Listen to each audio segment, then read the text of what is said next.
O sorriso de Dr. Arnaldo Rocha era uma obra de arte em crueldade, esculpido com a precisão de um cirurgião e polido por anos de arrogância incontestada.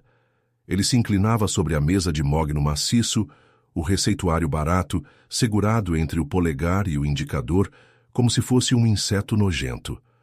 O silêncio na sala de exames era denso, pesado, absorvendo até mesmo o zumbido distante do ar-condicionado central.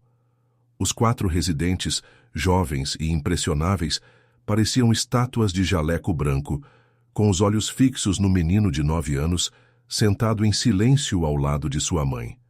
O menino, Lucas, não olhava para o médico. Seu universo inteiro estava contido na ponta de um giz de cera vermelho que ele segurava com uma firmeza que desmentia sua idade. Com um movimento lento e deliberado, ele empurrou o receituário desenhado de volta para o centro da mesa. Mas para entender o peso daquele silêncio, era preciso voltar ao início daquela manhã, quando o mundo de ambos ainda girava em seus eixos separados. O mundo de Arnaldo Rocha cheirava a couro italiano, café colombiano moído na hora e ao aroma sutil e amadeirado do uísque Macallan de 25 anos que ele mantinha em um decantador de cristal Waterford em sua sala. Seu escritório, no último andar da Torre Médica Rocha, era menos um local de trabalho e mais um templo para seu próprio ego. Ocupava um andar inteiro, com janelas panorâmicas que iam do chão ao teto, oferecendo uma vista onipotente de São Paulo, uma metrópole que se estendia abaixo dele como um paciente na mesa de cirurgia. O sol da manhã batia no tampo de sua mesa de mogno hondurenho, uma peça monolítica que custara mais do que o carro da maioria das pessoas, e refletia em seu relógio, um Patek Philippe Calatrava 5227R em ouro rosa, cujo tic-tac era o único som que ousava competir com sua voz. Ele ajeitou o nó de sua gravata de seda Zegna, o tecido deslizando suavemente sob seus dedos. Cláudia, ele chamou, sem desviar o olhar dos relatórios trimestrais do hospital. Sua assistente executiva entrou, deslizando silenciosamente sobre o tapete persa. Ela era eficiente, invisível, exatamente como ele gostava. A agenda de hoje. Ela segurava um tablet, a tela brilhando. Senador Alves às 10, a CEO da Petroquímica S.A. ao meio-dia para um check-up executivo e uma videoconferência com a equipe de Zurique às 3. Ela fez uma pausa, uma micro-hesitação que Arnaldo notou como um cardiologista nota uma arritmia sutil. E houve um encaixe da ala de caridade, uma faxineira do próprio hospital, Maria dos Santos, dor torácica. Arnaldo suspirou, um som de puro fastio. Ele passou a mão pelo cabelo grisalho perfeitamente penteado. Caridade. Ele cuspiu a palavra. Quantas vezes eu preciso dizer que meu tempo não é um bem de caridade? Essas pessoas, elas não têm doenças reais, Cláudia. Elas têm vidas difíceis. O que ela tem é estresse de pobre, não angina. Elas confundem a exaustão com patologia. Acham que um nome chique para o cansaço vai, de alguma forma, dignificar sua miséria. Ele se levantou, caminhando até a janela. A cidade abaixo era uma teia de vidas insignificantes, formigas correndo em suas rotinas fúteis. Ele, ali de cima, era um deus ou o mais próximo que a medicina moderna permitia. Sua superioridade não era apenas financeira, era intelectual, quase biológica. Ele salvara vidas que valiam bilhões. Consertara os corações que moviam a economia do país. Que valor tinha o coração de uma faxineira? Um órgão cansado, bombeando sangue fino por um corpo exausto, destinado a limpar o chão que outros como ele pisavam. Diga ao Dr. Bastos para atendê-la. Dê a ela um placebo, alguns analgésicos, diga que é estresse e a mande para casa. Ela insistiu, doutor. Disse que uma das enfermeiras-chefe, Dona Amélia, prometeu que o senhor a veria pessoalmente. É uma regra do programa de bem-estar dos funcionários. A mandíbula de Arnaldo se contraiu. Regras, burocracia, a tirania dos medíocres. Pois bem, encaixe-a entre o senador e a CEO 10 minutos, nem um segundo a mais, e traga os residentes, que eles vejam em primeira mão a diferença entre medicina e serviço social. Ele se virou, um brilho gélido nos olhos. Para ele aquilo não era uma consulta, era uma performance, uma lição sobre a hierarquia do sofrimento. O mundo de Maria dos Santos cheirava a alvejante, desinfetante e ao suor seco que se acumulava em seu uniforme azul, ao final de um turno de 12 horas. Mas seu lar, um apartamento de 2 cômodos nos fundos de um prédio sem elevador na Zona Leste, cheirava a feijão cozinhando lentamente, a bolo de fubá e ao cheiro de grafite e papel do canto, onde seu filho, Lucas, passava horas a fio. O apartamento era pequeno, mas impecavelmente limpo. O sofá tinha um rasgo no braço, coberto por uma manta de crochê colorida. As panelas na cozinha eram velhas, mas brilhavam de tão areadas. Era um espaço construído não com dinheiro, mas com amor e uma dignidade feroz. Naquela manhã, a dor no peito de Maria estava pior. Não era uma dor aguda, mas um aperto, uma pressão constante que irradiava para seu ombro esquerdo, roubando-lhe o fôlego. Era uma velha conhecida, mas hoje ela trazia consigo uma pontada de pânico. Ela olhou para Lucas, sentado à pequena mesa da cozinha. Ele não falava muito desde a morte do pai, 2 anos antes. O mundo exterior parecia tê-lo assustado e o silenciado, mas em seu mundo interior ele era um rei. Com uma caixa de lápis de cor e uma pilha de papel de rascunho, ele construía universos. Agora, ele desenhava. Seus dedos pequenos guiavam o lápis com uma precisão assustadora. Na folha, uma imagem complexa de um pássaro em pleno voo tomava forma. Cada pena, cada músculo sob a pele, renderizado com um detalhe que faria um biólogo chorar. "Lucas, meu filho", Maria disse, a voz um pouco trêmula pela falta de ar. "Precisamos ir ao hospital hoje. A mamãe vai falar com um médico muito importante." Lucas não respondeu com palavras. Ele ergueu os olhos grandes e castanhos, que pareciam entender tudo. Ele parou de desenhar o pássaro, pegou uma nova folha e começou um novo desenho, um círculo vermelho no centro da página. Maria sentiu um nó na garganta. A consulta com o Dr. Rocha era sua única esperança. Dona Amélia, a enfermeira que havia dobrada de dor nos corredores, havia movido céus e terras para conseguir aquele encaixe. O melhor do país, ela dissera. Maria não tinha plano de saúde, não tinha economias.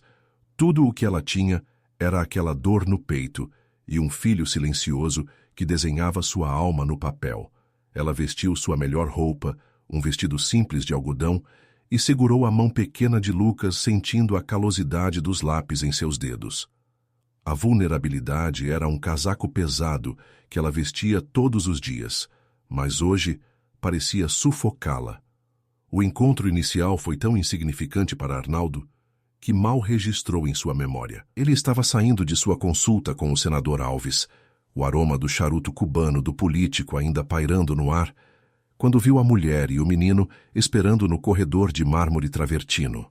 Ela usava um vestido florido desbotado que parecia fora de lugar naquele ambiente de luxo asséptico. O menino se agarrava à sua mão, os olhos fixos no chão polido, como se estivesse tentando não deixar marcas. Arnaldo passou por eles, o som de seus sapatos de couro italiano ecoando no corredor silencioso. Para ele, não eram uma mãe e um filho, eram um arquivo, uma ficha, um caso de caridade. Era um obstáculo de 10 minutos entre 2 pontos importantes de sua agenda. Um borrão de pobreza em sua paisagem imaculada. Ele sentiu uma pontada de irritação. A presença deles ali era uma falha no sistema, uma lembrança desagradável de que, fora das paredes de seu santuário, existia um mundo de desordem e necessidade que ele passava a vida inteira tentando ignorar. Ele entrou na sala de exames, o cheiro de antisséptico limpando o ar, e gesticulou para os residentes. "Vamos", disse ele, a voz cortante. "Sejam rápidos." A sala de exames era fria. O ar-condicionado soprava um ar gelado que arrepiava a pele nua de Maria sob o avental de papel fino. As superfícies de aço inoxidável brilhavam sob as luzes fluorescentes, refletindo seu rosto pálido e ansioso. Lucas sentou-se em um pequeno banco no canto, a mochila no colo, de onde tirou seu bloco de desenho e um giz de cera. Ele era uma ilha de silêncio em um oceano de tensão. Dr. Arnaldo Rocha entrou como um furacão, seguido por seu séquito de 4 residentes que se posicionaram contra a parede, cadernos em punho, como soldados esperando ordens. Arnaldo não olhou para Maria. Ele pegou a prancheta da porta, folheou-a com um desdém audível. Maria dos Santos, 42 anos, faxineira. Queixa principal, dor torácica. Ele leu em voz alta, cada palavra pingando sarcasmo. Ele finalmente ergueu os olhos para ela, mas seu olhar a atravessou. Descreva a dor. A voz dele era um instrumento cirúrgico, fria e precisa. É um aperto, doutor. Bem aqui, Maria disse, a mão trêmula sobre o peito. Às vezes, vai para o meu braço, e sinto falta de ar quando limpo os andares de cima. Arnaldo soltou um risinho abafado, um som que fez os residentes se entreolharem nervosamente. Um aperto, falta de ar ao subir escadas. Minha cara senhora, o que a senhora está descrevendo não é uma doença cardíaca. É o seu trabalho. Chama-se cansaço. Talvez já tenha ouvido falar. Uma das residentes, uma moça jovem de óculos, desviou o olhar, o rosto corado de vergonha. Maria sentiu o sangue subir ao rosto. Mas, doutor, a dor é forte. Às vezes, parece que um elefante está sentado no meu peito. Um elefante, repetiu Arnaldo, saboreando a palavra. Ele se virou para os residentes. Tomem nota. O sinal do elefante. Um sintoma clássico de ansiedade somatizada. Comum em pacientes de baixa renda que buscam uma fuga para suas circunstâncias desagradáveis. Ele se aproximou de Maria, pegou o estetoscópio. O metal estava gelado contra a pele dela. Ele o pressionou contra seu peito por não mais que 5 segundos. Ritmo sinusal regular, sem sopros. Ele se afastou, limpando a ponta do estetoscópio com um lenço de álcool, como se tivesse tocado em algo sujo. Seu coração está perfeitamente bem, forte como um cavalo. Provavelmente a parte mais saudável da senhora. A humilhação era uma bile amarga subindo pela garganta de Maria. Lágrimas quentes brotaram em seus olhos, mas ela a segurou com força. Ela não choraria na frente daquele homem. Mas o pai do meu filho, ela começou, a voz falhando. Ele morreu do coração. Era novo. Ah, sim, a carta do histórico familiar, disse Arnaldo, acenando com desdém. Sempre a mesma história. É preciso mais do que um parente com um problema para justificar um cateterismo em uma mulher saudável. O sistema não funciona assim. Não desperdiçamos recursos. Ele caminhou até sua mesa, pegou um receituário. Ele não olhou para o menino no canto até aquele momento. Lucas estava desenhando completamente absorto. Uma fúria fria e irracional tomou conta de Arnaldo. A calma daquele menino, sua indiferença à performance de poder que ele estava encenando, era uma afronta. E o que temos aqui, o artista da família? Ele se aproximou de Lucas, que não ergueu o olhar. O que você está desenhando, garoto? A cura para a pobreza da sua mãe? A crueldade da pergunta pairou no ar, tão palpável que os residentes pareceram recuar um passo. Maria engasgou. Doutor, por favor. Ele é só uma criança. Arnaldo ignorou-a. Uma ideia perversa e brilhante se formou em sua mente. Seria a lição final, o grande finale de sua demonstração. Ele se virou para Maria, o sorriso sádico florescendo em seu rosto. Sabe de uma coisa? Vou fazer uma aposta com a senhora. Eu digo que a senhora tem estresse, ansiedade e precisa de férias que não pode pagar. Mas talvez eu esteja errado. Talvez o gênio silencioso aqui. Ele apontou o queixo para Lucas. Tenha uma segunda opinião. Ele pegou o receituário em branco e o colocou na frente de Lucas. Vamos lá, artista. Desenhe para mim o que há de errado com o coração da sua mãe. Faça o seu diagnóstico. Se você desenhar algo mais preciso do que estresse de pobre, eu, Arnaldo Rocha, não só pago por qualquer tratamento que ela precise, do meu próprio bolso, como também coloco seu nome na lista de espera para uma bolsa de estudos integral na melhor faculdade de medicina do país quando chegar a hora. O desafio era absurdo, humilhante, monumental em sua arrogância. Era um xeque-mate. Desenhe, menino, ele ordenou, a voz baixa e perigosa. Mostre a todos nós a sua genialidade.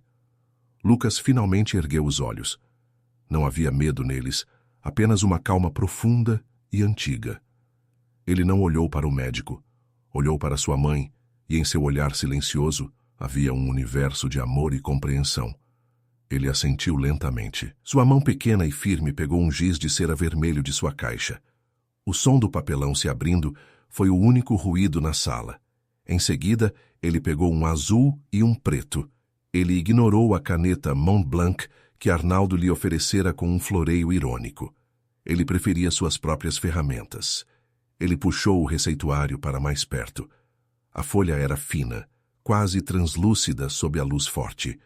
O logotipo do Hospital Rocha estava impresso em relevo no topo, um símbolo do poder que agora era usado como tela para uma criança.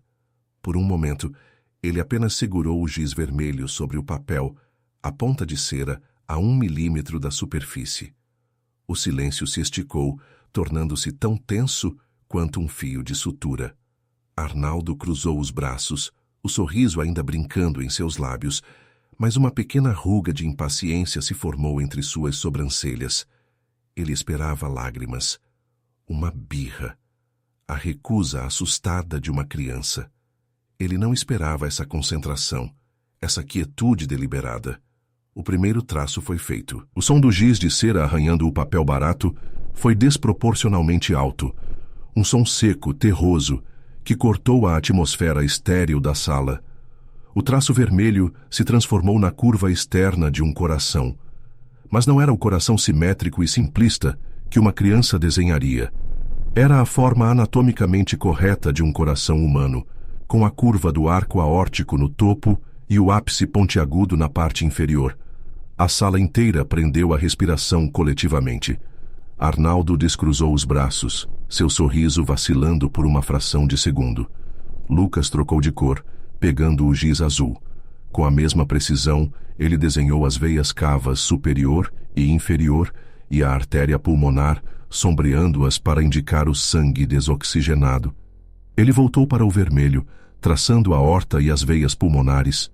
Ele dividiu o coração em 4 câmaras, átrios e ventrículos, com uma precisão que faria um estudante do primeiro ano de medicina sentir inveja.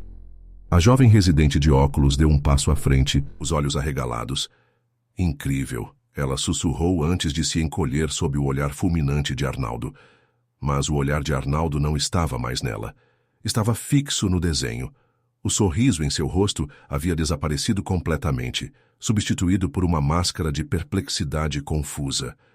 O sangue começou a parecer mais frio em suas veias. Isso não era um rabisco, era uma ilustração. O menino então pegou o giz preto, e foi aí que o mundo de Arnaldo Rocha começou a desmoronar. Com traços finos e seguros, Lucas desenhou as artérias coronárias, os pequenos vasos que serpenteavam pela superfície do músculo cardíaco, fornecendo-lhe sangue. Ele desenhou a artéria coronária direita e a esquerda, com seus ramos descendente anterior e circunflexo. E então, na artéria coronária direita, perto de sua origem na aorta, ele desenhou um pequeno balão, uma protuberância, uma dilatação anormal e perigosa na parede da artéria. Ele sombreou a parede daquele balão, tornando-a visivelmente mais fina que o resto do vaso. Com o giz vermelho, ele desenhou pequenas setas mostrando o fluxo sanguíneo turbulento dentro daquela protuberância, um vórtice mortal esperando para romper ou formar um coágulo. Ele apontou para a protuberância com a ponta do giz preto e olhou para Arnaldo pela primeira vez. O tempo parou. O zumbido do ar-condicionado pareceu silenciar. O tic-tac do Patek Philippe no pulso de Arnaldo pareceu um martelo batendo em uma bigorna. A compreensão não o atingiu como uma luz, mas como um golpe físico no estômago, tirando-lhe o ar. Não era apenas um diagnóstico, era um diagnóstico específico, raro e terrivelmente plausível. Aneurisma da artéria coronária. Uma bomba-relógio silenciosa, frequentemente congênita, que não apareceria em um eletrocardiograma de rotina, e cujos sintomas poderiam ser facilmente confundidos com ansiedade ou estresse. Algo que matava silenciosamente. O sangue drenou do rosto de Arnaldo. A arrogância se estilhaçou. e em seu lugar um horror gelado se instalou. O poder na sala não apenas se deslocou, ele se inverteu com a força de uma desfibrilação. O Deus em seu templo de mármore e vidro havia sido derrubado por um menino silencioso com um pedaço de cera vermelha. O desenho na mesa não era apenas um desenho, era um fantasma, um eco de uma memória que Arnaldo havia enterrado sob camadas de sucesso e desprezo. Uma lembrança de outra sala, anos atrás. Uma conferência médica em um hotel de luxo. Ele era mais jovem, mas igualmente arrogante, já uma estrela em ascensão. Havia um painel sobre anomalias cardíacas raras, e um dos palestrantes não era médico. Era um ilustrador médico, um homem magro e nervoso com olhos intensos e mãos manchadas de tinta chamado Daniel Alves. Ele subiu ao pódio não com slides de PowerPoint cheios de dados, mas com enormes pranchas de ilustrações desenhadas à mão. Eram obras de arte, detalhadas a um nível quase microscópico, mostrando variações e patologias que muitos na sala nunca tinham visto. Uma delas mostrava exatamente aquilo, um aneurisma coronário congênito, com notas na margem sobre sua provável natureza hereditária e a dificuldade de diagnóstico. Arnaldo, sentado na primeira fila, sentiu-se ofendido. A medicina era ciência, dados, ensaios clínicos randomizados. Aquilo era arte, um amadorismo sentimental. Durante a sessão de perguntas, ele se levantou e, com o microfone em mãos, desferiu o golpe. Com todo o respeito, Sr. Alves, sua voz ressoou pelo auditório. Suas ilustrações são encantadoras. Realmente, mas isto é uma conferência médica, não uma galeria de arte. O que o senhor apresenta são curiosidades, anedotas visuais. Onde estão seus dados? Onde estão suas publicações revisadas por pares? Francamente, isso é mais fantasia do que medicina. O rosto de Daniel Alves se contraiu como se ele tivesse levado um soco. Ele tentou argumentar, falando sobre padrões que observara, sobre a importância da visualização intuitiva, mas Arnaldo o cortou. Deixe a ciência para os cientistas, e o senhor se atenha aos seus lápis de cor. O riso no auditório foi como um prego no caixão da carreira de Daniel. Ele perdeu o financiamento para seu projeto de atlas de anomalias raras, foi ridicularizado, desacreditado. Ele se tornou uma piada. E agora, o filho daquele homem estava sentado na sua frente, tendo desenhado o mesmo fantasma, a mesma fantasia, no coração de sua mãe. O silêncio na sala foi quebrado pela voz suave de Maria. Ela havia visto o reconhecimento e o horror no rosto do médico. O pai dele, ela disse, a voz embargada, mas firme. O nome dele era Daniel Alves. Ele era um ilustrador médico, brilhante. Ele tentou mostrar a pessoas como o senhor por anos que existiam coisas que as máquinas não viam. Ele dizia que o coração da família dele era diferente, que havia uma fraqueza que passava de geração em geração. Ela fez uma pausa, reunindo forças. O senhor estava em uma palestra dele. Daniel chegou em casa naquele dia quebrado. Foi a primeira vez que o vi chorar. O senhor não destruiu apenas a pesquisa dele, doutor. O senhor destruiu o espírito dele. Ele parou de desenhar, parou de lutar. As peças do quebra-cabeça se encaixaram na mente de Arnaldo com a força de uma colisão de trem. A ironia era tão esmagadora, tão cosmicamente cruel, que ele sentiu o chão desaparecer sob seus pés. Ele, com sua arrogância, havia silenciado o pai, apenas para ser confrontado, anos depois, pela verdade inegável desenhada pela mão do filho. O gênio que ele havia esmagado renascera, silencioso e irrefutável, naquela sala fria de hospital. Maria olhou diretamente para o homem que havia desmoronado diante dela, não com triunfo, mas com uma tristeza profunda e exausta. Ela não precisava gritar. A verdade era uma arma silenciosa. Ele morreu 1 ano depois, doutor, ela disse, e cada palavra foi um veredito. Um ataque cardíaco fulminante. A autópsia mostrou um aneurisma rompido na artéria coronária direita. Exatamente como o que meu filho acabou de desenhar. Ele só queria que alguém acreditasse nele. A autoimagem de Arnaldo Rocha, aquela estátua de mármore de sucesso e infalibilidade que ele passou a vida inteira esculpindo, rachou e se desintegrou em pó. Ele não era um Deus. Ele era um homem pequeno e cruel que, em sua pressa para provar sua superioridade, pode ter assinado a sentença de morte de um homem bom. E quase repetira o erro com a esposa dele. O silêncio que se seguiu foi preenchido pelo som do colapso de um universo. Em sua mente, ele não via mais a sala de exames. Via o rosto de Daniel Alves no pódio, a esperança morrendo em seus olhos. Via o peso de suas próprias palavras, o veneno que elas carregavam. A lição era devastadora.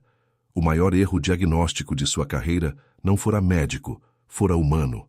Ele falhou em diagnosticar o gênio. Falhou em diagnosticar a verdade. E essa falha quase custara 2 vidas. O som que escapou dos lábios de Arnaldo foi algo primitivo, um soluço rasgado que veio das profundezas de sua alma recém-esvaziada. O relógio Patek Philippe, em seu pulso, pareceu pesado, um grilhão de ouro. Com um gesto trêmulo, ele o desafivelou e o deixou cair na mesa, onde aterrissou com um baque surdo. Então, seus joelhos cederam. O grande doutor Arnaldo Rocha, o titã da cardiologia, caiu de joelhos no chão frio de linóleo, na frente da faxineira, de seu filho silencioso e de seus residentes chocados. As lágrimas vieram, quentes e incontroláveis, as primeiras que ele derramava em décadas. Eram lágrimas de vergonha, de remorso, de um luto esmagador por um crime que ele só agora entendia ter cometido. Meu Deus, ele engasgou, a cabeça entre as mãos. Meu Deus, me perdoe. Maria se levantou e, em um gesto de compaixão que Arnaldo não merecia, colocou a mão em seu ombro. Ele estremeceu com o toque. Ele não ficou de joelhos por muito tempo. Uma urgência frenética tomou conta dele. A redenção não viria das lágrimas, mas da ação. Ele se levantou, o rosto manchado, os olhos vermelhos. Ele parecia mais velho, mais fraco, mas pela primeira vez parecia humano. Ele pegou o telefone em sua mesa, as mãos ainda tremendo. Cláudia, cancele o resto do meu dia, todo ele. Sua voz era rouca, irreconhecível. Chame o Dr. Moraes, chefe da cirurgia cardíaca. Diga a ele que eu tenho uma emergência de prioridade alfa. Paciente Maria dos Santos. Diagnóstico: aneurisma de artéria coronária com alto risco de ruptura. Quero a melhor sala, a melhor equipe. Agora. Ele se virou para Maria. A senhora não vai pagar um centavo, por nada, pela cirurgia, pela recuperação, pelos medicamentos, pela educação do seu filho. Eu vou cuidar de tudo. Ele olhou para Lucas, que o observava com seus olhos calmos. E eu estava falando sério sobre a faculdade. Mas isso não é suficiente. Ele pegou o desenho do menino com a reverência que se reserva a um artefato sagrado. Isso vai mudar a forma como ensinamos medicina neste hospital. A promessa nasceu ali, naquele momento de ruína. Uma promessa de reparação, de mudança. Uma promessa de que o nome de Daniel Alves não seria mais uma piada, mas um legado.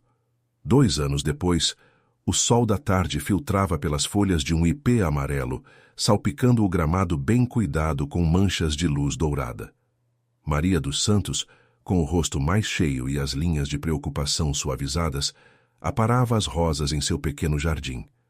A cicatriz fina em seu peito estava escondida sob um vestido colorido, uma lembrança de uma batalha vencida. O aperto em seu peito fora substituído por uma sensação de paz. Lucas, agora com 11 anos, estava sentado em uma varanda próxima, não com giz de cera, mas com um tablet digital e uma caneta de precisão. Ele estava em um programa especial para jovens talentos, uma parceria entre uma escola de artes e a faculdade de medicina local, desenhando modelos anatômicos em 3D que já estavam sendo usados em salas de aula. Ele ainda era um menino de poucas palavras, mas agora seu silêncio não era de retração, mas de concentração. Ele sorria com frequência. A alguns quilômetros dali, em um auditório da Universidade de Medicina, Arnaldo Rocha estava diante de uma classe de estudantes do 1º ano. Ele não usava mais ternos Zegna. Vestia um simples suéter de cachemira e calças de sarja. O relógio em seu pulso era um Timex funcional. Ele não parecia um deus, mas um professor. Atrás dele, projetada em uma tela enorme, não estava uma ressonância magnética de última geração, mas uma ilustração vibrante e detalhada de um coração humano, desenhada à mão. Este, disse Arnaldo, a voz calma e respeitosa, é o trabalho de Daniel Alves, um dos maiores gênios médicos que este país já conheceu, embora a maioria de vocês nunca tenha ouvido falar dele. Ele não era médico, ele era um artista, e ele via coisas que nós, com toda a nossa tecnologia, deixamos passar. Ele avançou pelos slides, mostrando as ilustrações de Daniel. Ele nos ensinou que a medicina não é apenas ciência, é a arte de observar, a arte de ouvir, a arte de ver o ser humano por trás dos sintomas. Ao final da aula, ele falou sobre a instituição que se tornara o trabalho de sua vida, a Fundação Daniel Alves de Ilustração e Diagnóstico Intuitivo, que financiava artistas, pensadores não convencionais e profissionais de baixa renda que traziam novas perspectivas para a medicina. Ele encontrou sua redenção não em consertar os corações dos ricos e poderosos, mas em ensinar a futuros médicos a única ferramenta que quase lhe faltara, a ferramenta que um menino silencioso lhe ensinara, a humildade. Esta é uma história sobre como a arrogância pode nos cegar para a verdade que está bem na nossa frente, e como a humildade é, muitas vezes, a ferramenta de diagnóstico mais poderosa que possuímos. O verdadeiro conhecimento nem sempre vem de diplomas caros ou de posições de poder. Às vezes, ele se manifesta no talento silencioso de uma criança, na sabedoria sofrida de uma mãe ou no legado esquecido de um gênio incompreendido. A lição é clara. Todos que cruzam nosso caminho têm algo a nos ensinar, se tivermos a humildade de parar, olhar e, acima de tudo, ouvir. Se esta história sobre o poder da empatia e o preço da arrogância tocou seu coração, por favor, considere se inscrever em nosso canal para mais narrativas que nos lembram da extraordinária capacidade humana para a redenção e a compaixão.